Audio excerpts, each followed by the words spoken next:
listening to the Marketing and Yoga Pants podcast, a podcast in sisterhood for female entrepreneurs that serves up savvy, actionable marketing advice and interviews with creative business owners who are in the trenches, building their businesses as we speak. The Marketing and Yoga Pants community is for you, the girl on her couch, in her yoga pants, top knot tight, hunched over her MacBook, trying her hardest to get the word out about her business.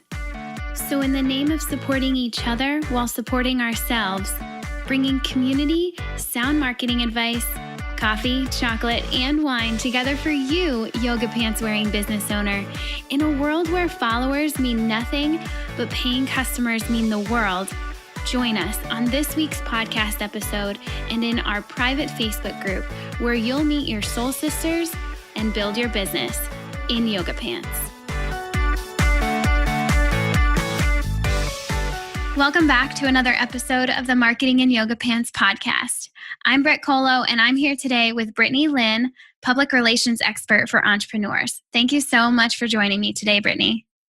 I'm so excited to be here. Thanks so much for asking me to come on. Absolutely. So we have two Brittneys on the podcast today.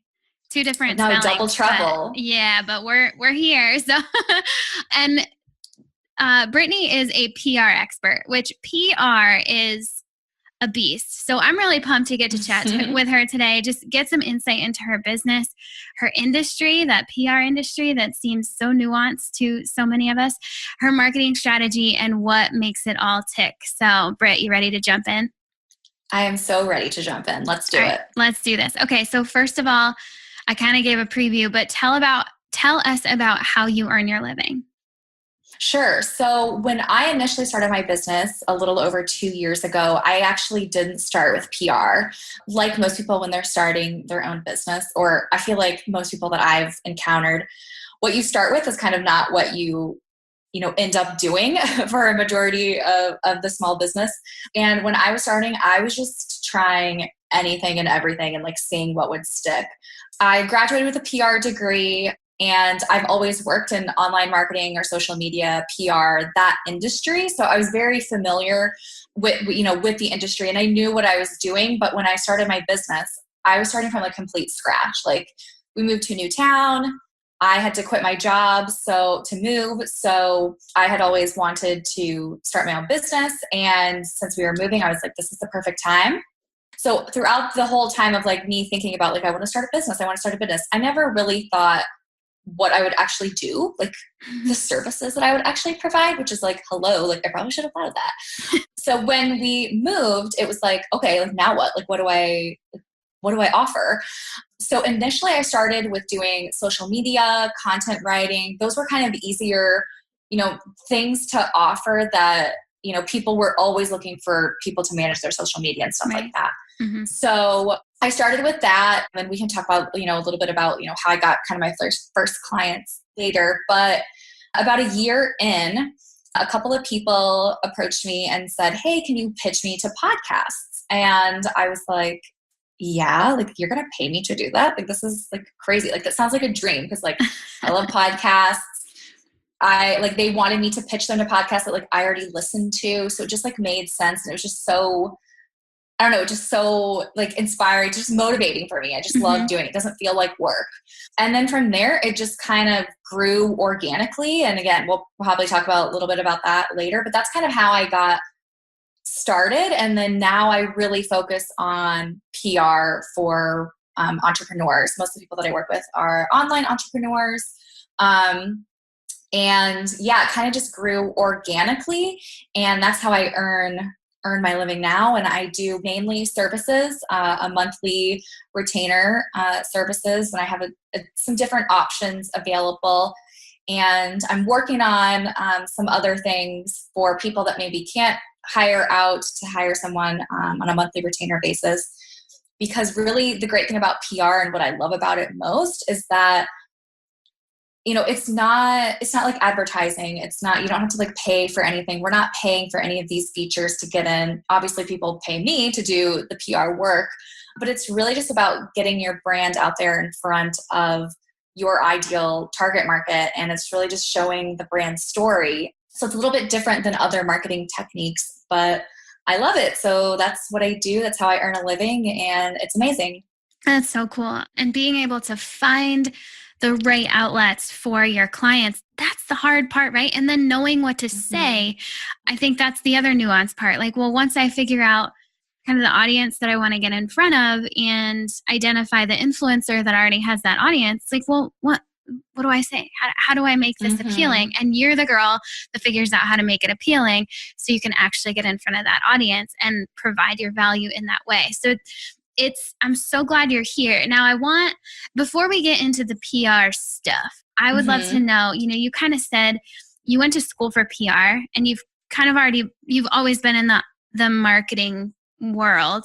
I would love to know, take me through kind of the pieces of how you got your first clients as you were simply it sounds like kind of like freelancing around to do social media stuff and whatever needed to be done as far as online marketing, and then moving into PR. How did that take us through that organic blossoming of this brand that you have now?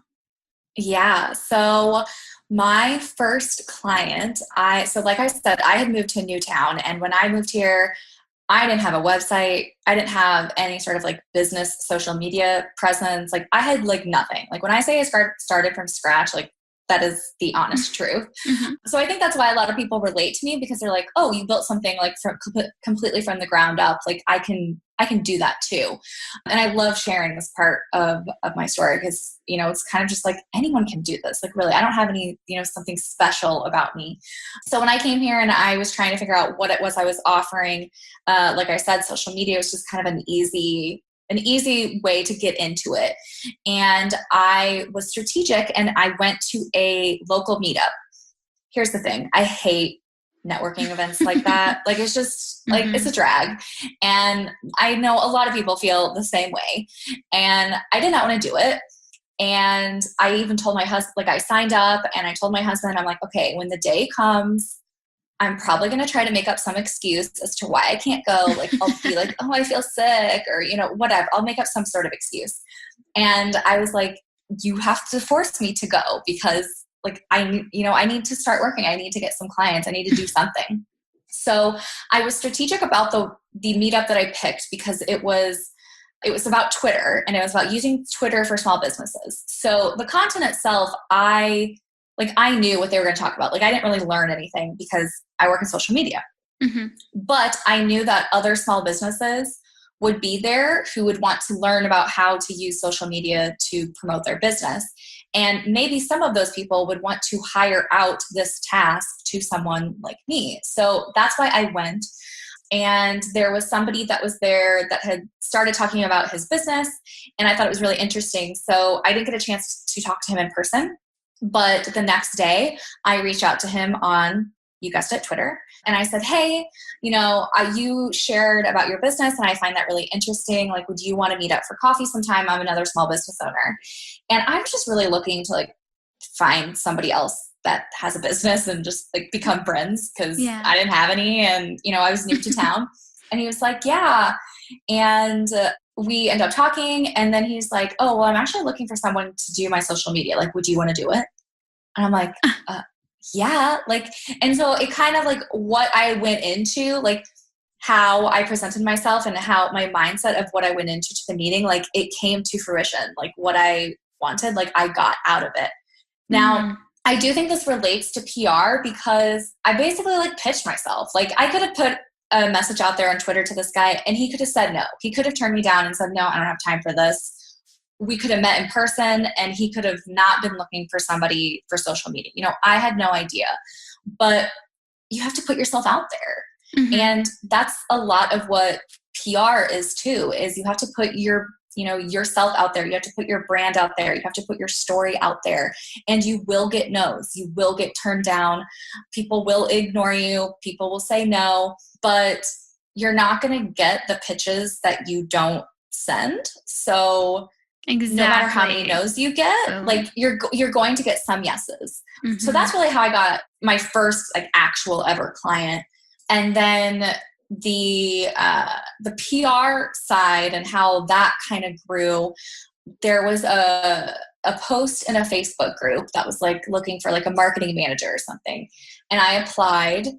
And then when I got an email from her, she's like, hey, I actually filled this position, but from your experience, I want to know, like, would you be interested in doing like a PR thing of like pitching me to podcasts? So initially, like, I got a no. It was like, okay, you weren't hired for the position that you applied for, which, that kind of stunk.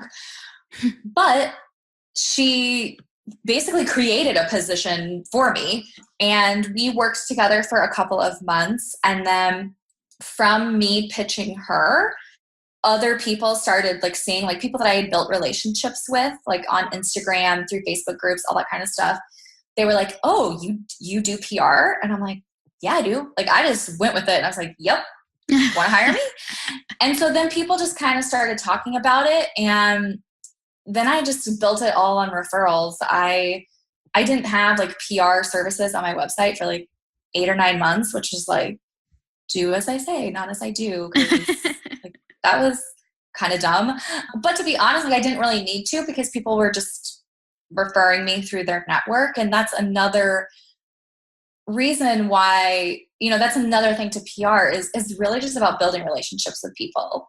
And that's how I kind of grew the business without, promoting myself. I wasn't promoting myself all the time.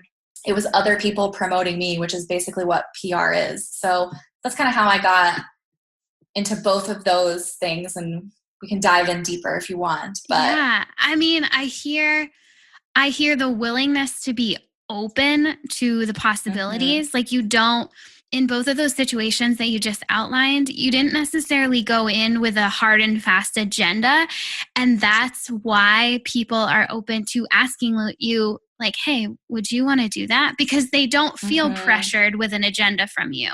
And I think, I mean, I'm just already picking that up. And I wonder, I'd love for you to riff on this a little bit. Like, I wonder how that attitude toward it allows you to get yeses when you pitch people more often than not, because, well, maybe, and maybe it's not more often, maybe it's just a numbers game, but when you do get a yes, how does that play in, that openness to just allow it to be good for both parties? Take me into that. Yeah. So, I think a big thing with it, first of all, is whenever I'm pitching for anything, and, even in those cases, I did my research first. You know what I mean? Like, from the beginning to going to that meetup, like, I went to that particular meetup for a reason. I didn't go to one where, I wouldn't know the industry, or it wouldn't make sense for me to connect with people naturally like that. But like, we went to a Twitter meetup.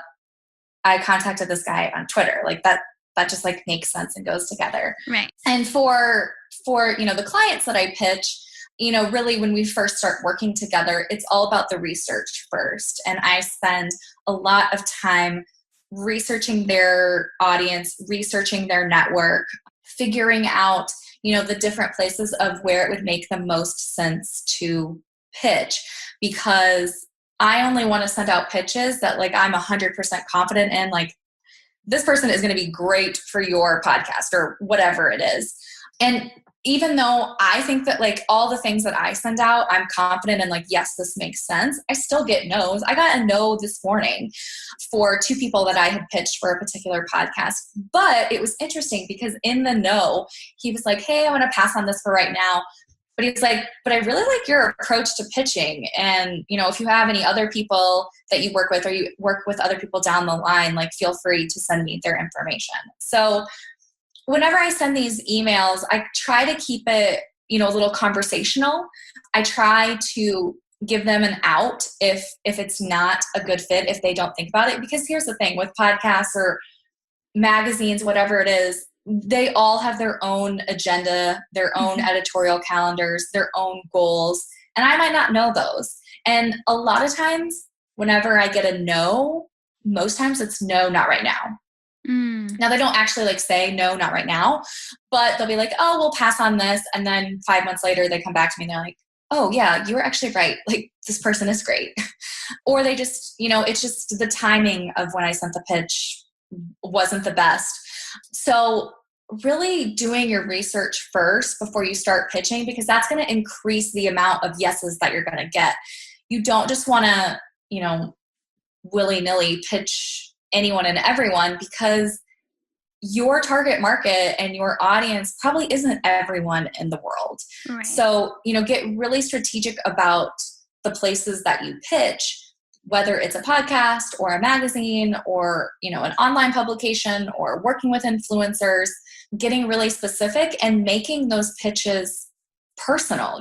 Say their name in the pitch. People love to hear their name or love to read their name.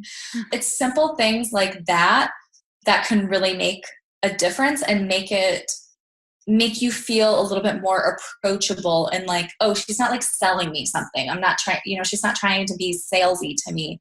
She's just trying to connect to different people, and whether or not that's a fit for them at that moment, they'll decide. But I just try to remember that it's like, I'm reaching out to people. Like, we're all just people. Exactly. And we all want to, we all just want to be connected to other people. We all want to do better in business, do better in life. So as long as what I'm doing is, a fit for, I'm trying to make your podcast better by you having this guest on, or I'm trying to get this product in a magazine that's going to make the readers' lives better. As long as I'm coming from that place, I don't worry about the no's that I get, because that's just part of the process. Now, for the person that is listening and she's thinking, well, I'm not going to have a PR person pitch me. I have to pitch myself. So how do I get over? I mean, I think you kind of just said it, but I can just feel a listener being like, well, yeah, that's the case for her because she's not pitching herself. But when I have to pitch myself, there are all these, feelings wrapped around that. Can you speak into that a little bit? And what would you say to that person who has to pitch herself? So I will say, over the past year, I had not pitched myself for anything. And it was because of the fear. So for the person listening that feels like that right now, I get it. I don't have a PR person because I'm my own PR person. So I understand that fear. So this year, 2018, I made it a goal for myself and a priority to be more visible. That's my word of the year, is visibility. Because it's kind of like, if I'm not practicing what I preach, I am my own client. So I think it's important for me to do it for myself as well. And then it also allows me to be in those shoes of the people that are listening right now that are like, okay, like that's great for your clients that can hire you, but like I can't. So how do I do this myself? So it's like, I wanted to put myself in those shoes to feel like that. So first things first, I do totally understand where you're coming from, because I am now pitching myself for podcasts and it is intimidating, and I'm pitching myself for other things as well. So I get it. One thing that helps me and what I have worked with others on is creating like a pitch template. Because with this, it takes some time to do. And if you are being intentional about the people that you're trying to reach, you're doing a lot of research, you're learning more about the people that you're going to pitch, you're listening to the podcast that you're going to pitch yourself to, and all that takes time, and we all only have so much time. So ways to kind of shorten that is to have like a pitch template. And I have, one of those on my website. I don't know if you want to link to that in the show notes or on your website or whatever. Absolutely. But it's just a pitch template. And again, remember, it's just a template. So you're not supposed to copy and paste and then send that out, because it's not going to make sense. But it's a way to save some time whenever you're sending these out for yourself. Because there's a lot of things that with whatever you're pitching, there's common things that you're going to want to include. Your bio, a link to your website, a link to your social media accounts. The opening can be a little bit more general and say, I love, I'm a big follower of your blog, or podcast. This is what I love about yours in particular. That's when you would insert something specific to whoever it is that you're reaching out to. Mm-hmm. So having that template kind of makes it a little bit easier to kind of get into the groove of pitching yourself. It's kind of like a tactical, like get over the fear type thing is I have boomerangs in my Gmail account. So if you use Gmail, it's a free extension that you can download. And basically what it lets you do is schedule emails in advance. And it can also boomerang emails back to you that haven't been replied to. So I can schedule an email to go out in an hour, or I can schedule an email to go out in 2 weeks or a week. And so what I do to remove some of the fear of it is I'll write it all out, proofread it, all that kind of stuff. And then I'll schedule it to go out like the next day when I'm not even thinking about it. So it removes a little bit of that fear, because it's like, it's not going out right at that moment when I hit send. It's going out the next day when I'm off doing something else. I'm not even thinking about the email that's scheduled, because I scheduled it in advance. I'm moving on to the next thing. That's something that has helped me. And it's just a small little tip. Oh, but I love it. It's a tool. People love tools. I love tools. So that's just something that kind of removes a little bit of the fear of pitching, because it's kind of like somebody else is sending it for you. I mean, you're obviously the one that's scheduling it, but that's kind of a helpful remove the fear tactic. And, even just doing things like, sharing parts of this on your social media. I really like to use social media, Instagram specifically, to just like connect more with people and build relationships. I'm not really all about, the numbers and getting thousands and thousands of followers. Obviously that's great, but that's really where I started sharing a little bit more of my story and, the person behind the business, which is what you're going to be doing whenever you're doing PR for yourself. So using a platform like Instagram stories is a little bit less intimidating than starting to pitch yourself for a podcast or, whatever it may be. But it kind of loosens you up, warms you up, gets you a little bit more comfortable with talking about your story and, talking about what you're an expert in. So that's something that I would challenge people to do if you're a little bit intimidated to start pitching yourself. Mm-hmm. And, find a buddy where you can send them your pitch. I have a girl, she's a freelance writer, and every Friday we check in with each other and we, pitch ourselves to one big thing like per week. And so it's an accountability thing where it's like, okay, I know she's going to ask me if I pitched so-and-so. And if I didn't, she's going to be upset because she pitched her big thing and we made this promise to each other together. So, having an accountability person and even someone you could send the email to and be like, hey, can you read this over? And does this make sense? And, start with people that you already know. There's the philosophy or whatever it's called of the 6 degrees of separation. We're all connected in some sort of way. Yep. So if there are podcasts that you already listen to that, maybe you have a friend that's friends with them and getting an introduction that way, it can be a lot easier than to, send kind of a blind pitch to somebody. Definitely. I especially love the tip about Boomerang. I have Boomerang. I love Boomerang. I had never thought to use it in that way to just release the pressure on that pitch. And I also think, it's really easy to put a lot of pressure on one pitch, but if you challenge yourself a little bit to, instead of sending just one, you'd think that it would be harder to send more than one. But I almost think the more frequently you do it, the easier it is, because even if you get 4 no's, you get another yes, and then the 4 no's don't even matter. At least you got a yes. So the more frequently you do it, the easier it is to just kind of let them all go and just whatever comes back. But I love the Boomerang idea, because in that moment when you hit that send, when you hit send and the energy you put into that, if it's a nervous, anxious, super pressured energy that you put into hitting that send button, I don't know, something tells me that's not the best way to send an email. But if you can just hit the send later button and then give yourself the 12 hours to just kind of let that be forgotten about, and then open hands, right? Open hands are the ones that can receive things. So totally. And the thing is and you can, so that's the thing. So if it's if it is still weighing on your mind, so say you can schedule it 2 days from now.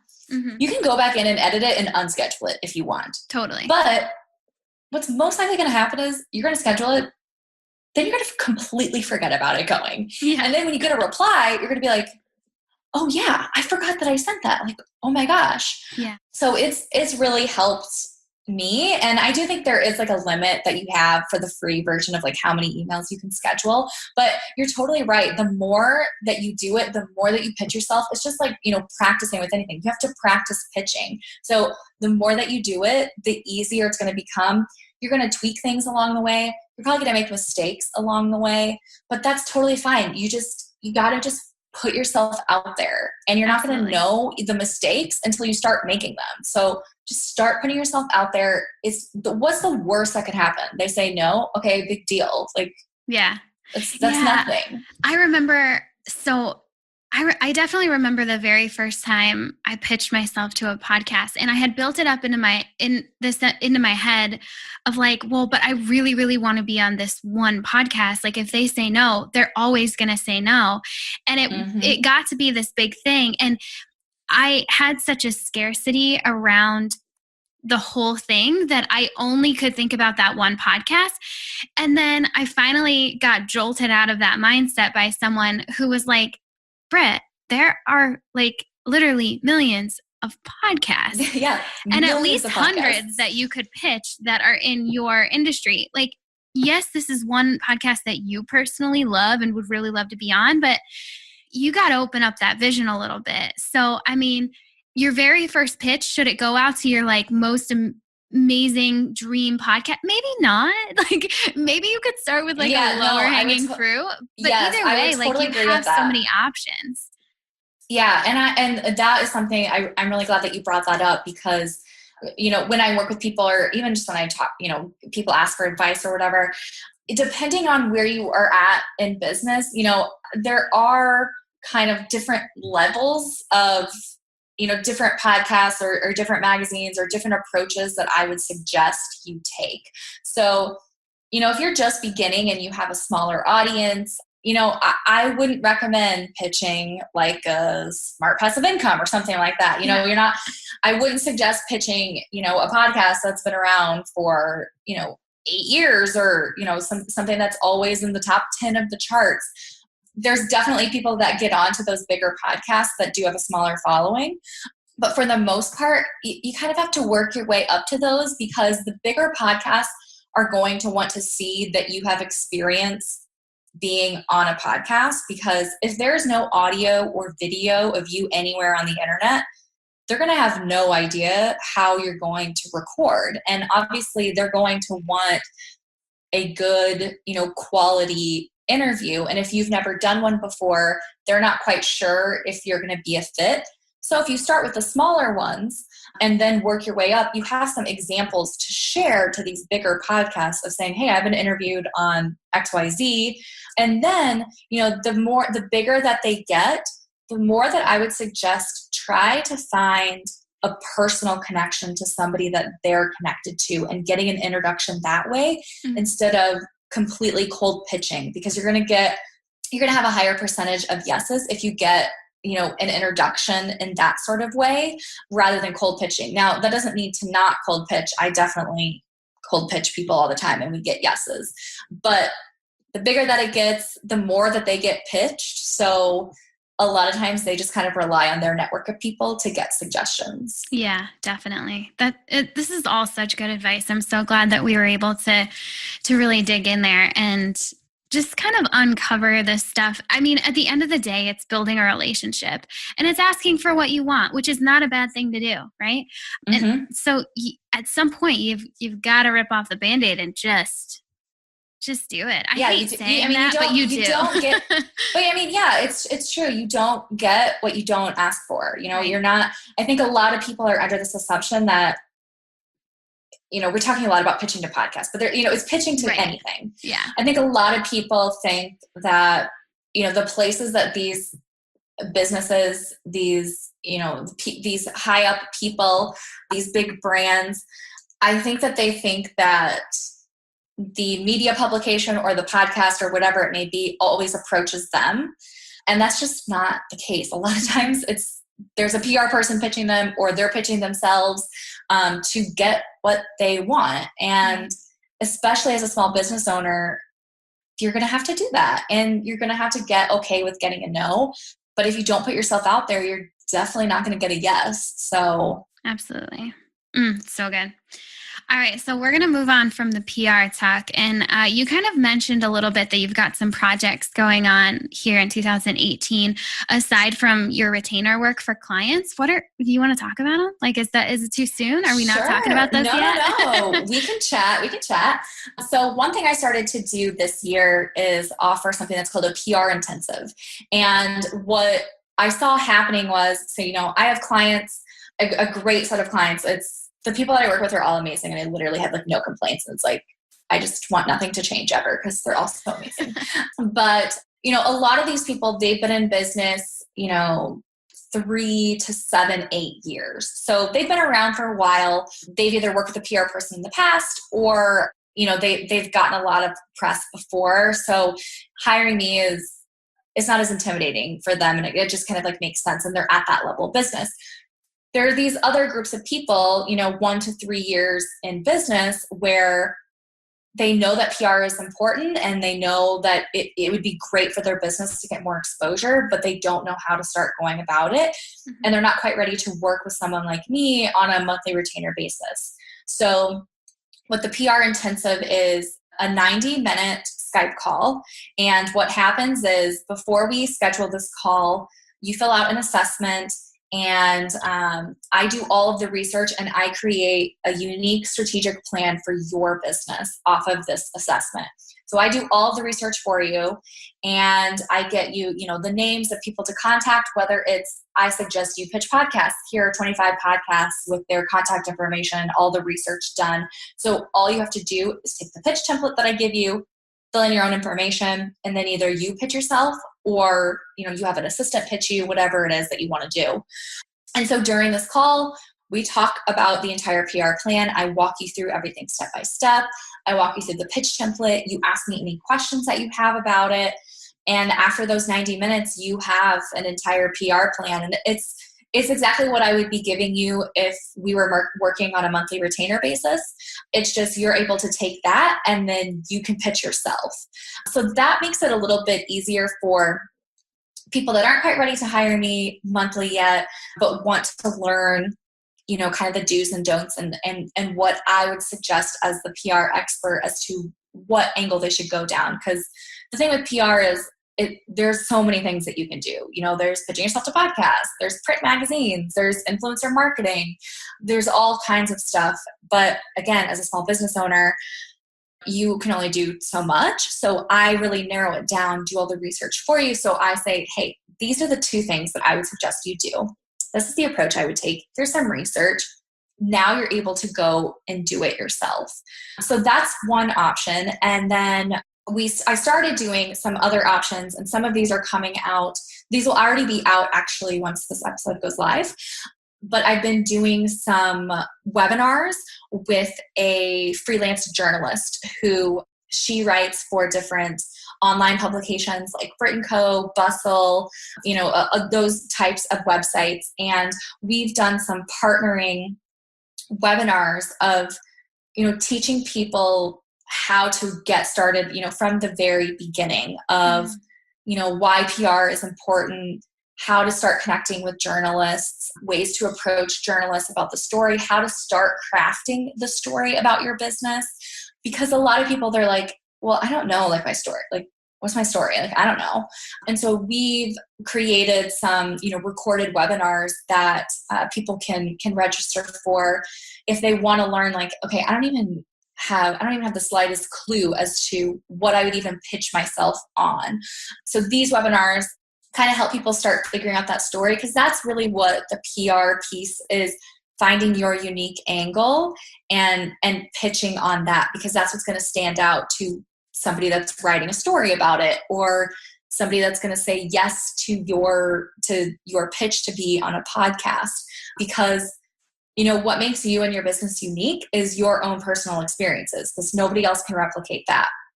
Obviously, there's a ton of PR people in the world, but my stories and my life and how I got to where I am today is different than everybody else's, because it's my own life. And it's the same for you and your business. So some people just need a little bit more help crafting and nurturing that angle and that story. So that's kind of why we've created some, easier ways and cheaper ways to get started with this process. So those are really things that I've been working on recently. I'm hoping to do a pitch challenge at some point this year to kind of get some people over the fear of pitching themselves.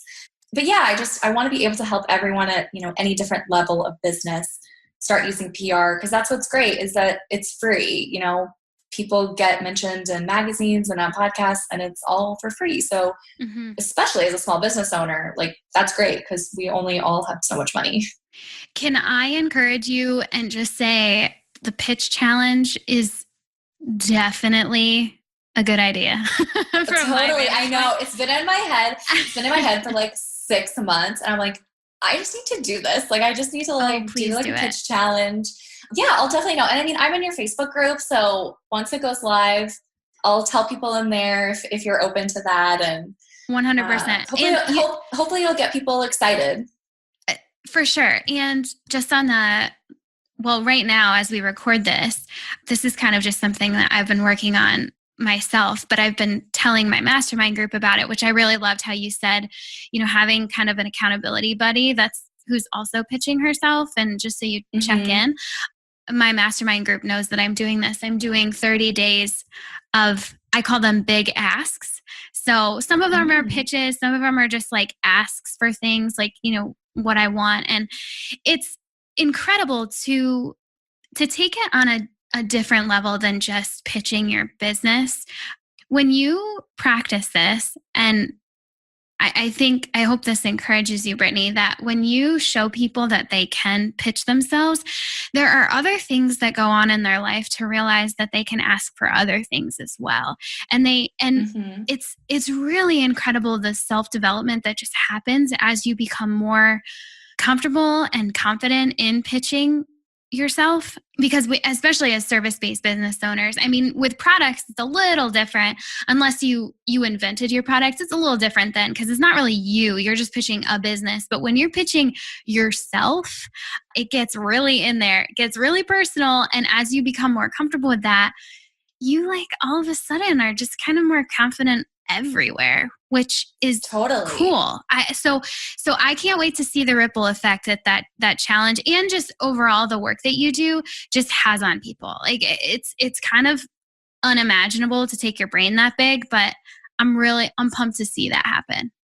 Yeah. And like you said, this can be, you can apply this to anything in life. You could, yes. pitching yourself, quote unquote, to get new clients. That is in its way, its own pitch. So it doesn't have to be necessarily pitching yourself to media of some sort. It can just be, you can kind of use that angle as kind of selling yourself. And it is in its own way selling yourself, but it's not hey, buy my services. It's a little bit more of an approachable way to do it. So, these tips can be used in any different way that you want. Absolutely. That's it's so cool. All right. So I have one last question to wrap us up with. Looking back, what advice would you give to yourself when you were first starting your business? Even back when you had no idea what you were doing, that girl on her couch, hunched over her MacBook, trying to figure this all out. What would you say to her? Oh my gosh. I would say fail and fail fast. There was something, especially in the beginning, I was so scared of putting myself out there. Okay, pitching myself. And by pitching myself, I just mean I was so scared of writing a blog post and putting it out there for the world to read and promoting myself on social media and all that kind of stuff. I wasted so much time building my website from the beginning. Cause like I said, when I moved here and I started my business, I didn't have a website. So I was like, okay, well, I guess I need one of those. I spent too much time perfecting it for no reason. And I think a lot of people get stuck in that everything has to be perfect before I do XYZ. And while yes, you don't want to have a totally garbage website, there's a couple of things that you need on there. It doesn't need to be perfect. You can tweak things along the way. And it's the same thing with pitching yourself.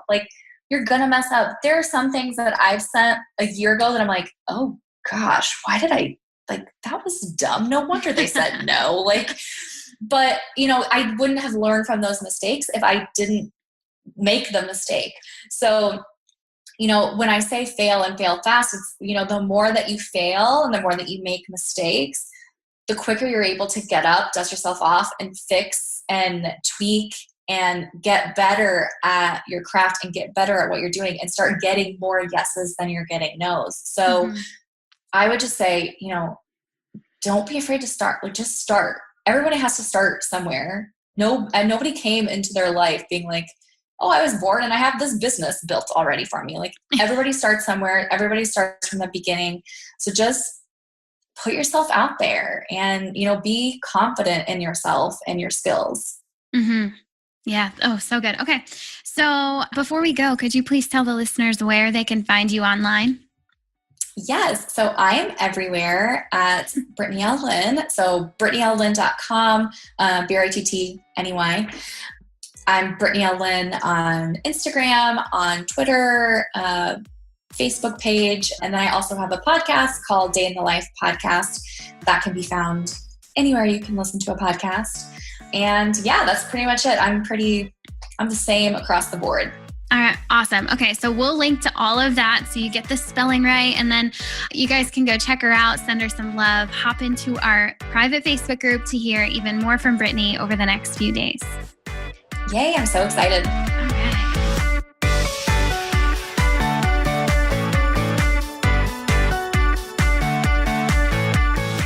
Thanks for joining us on this episode of the Marketing in Yoga Pants podcast.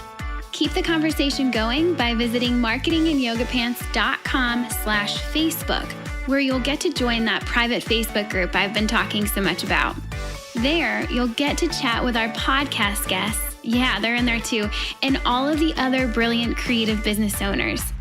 We're connecting, we're meeting our soul sisters, and we're building our businesses, all while in yoga pants. So come hang out with us. Again, visit marketinginyogapants.com/Facebook to get in. And one more thing. If you dig this podcast, would you be awesome and share it with someone? This entire Marketing in Yoga Pants movement is nothing without its community. So please share. And if you're really feeling the love right now, jump into iTunes. You're probably already there if you're listening to this right now. And leave us a rating and review. The more of those we rack up, the more the podcast will be found by ladies like you, and the stronger this community becomes. This episode was edited and produced by the Podcast Engineers. They're pretty great, so go find them at podcastengineers.com. This episode was also brought to you by my online marketing agency, Jam Marketing Group, and you can find us at jammarketinggroup.co. That's all for now. Thanks for listening, and I'll catch you back here next week on the Marketing in Yoga Pants podcast. Love ya. Bye.